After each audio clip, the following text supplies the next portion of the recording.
Attorney General Avichai Mandelblit announced indictments against Israeli Prime Minister Benjamin Netanyahu in 3 separate cases for fraud, bribery, and breach of trust. He called it a sad day for Israel. A day in which the Attorney General decides to serve an indictment against a seated Prime Minister for serious crimes of corrupt governance is a heavy and sad day for the Israeli public and for me personally.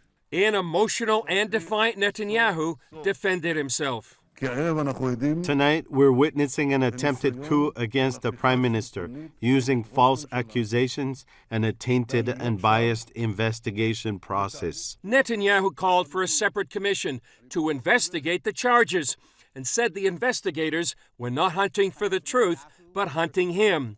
He vowed to remain in office. I won't let the lie win.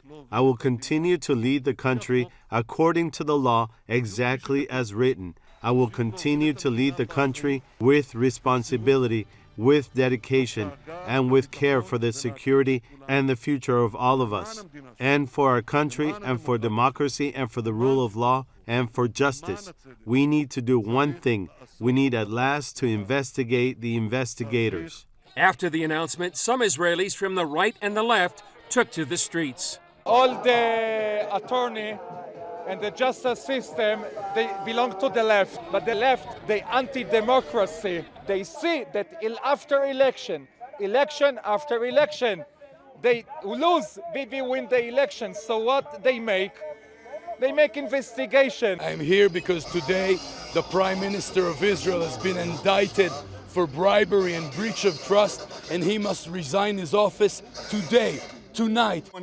After years of investigations, Netanyahu will have his day in court. Despite the indictments, Netanyahu remains prime minister until the results of his trial, which could take months or even years. If he is convicted, he would have to step down. It comes at a critical time politically for Israel. Both Benny Gantz, the leader of the Blue and White Party, and Netanyahu have been unable to form a government. Now, for the first time in Israel's history, the members of the Knesset will have 21 days to choose a prime minister. If they can't, Israelis will go to the polls in several months. Whatever happens, Israel is facing one of its most uncertain times politically in its history. Chris Mitchell, CBN News, Jerusalem.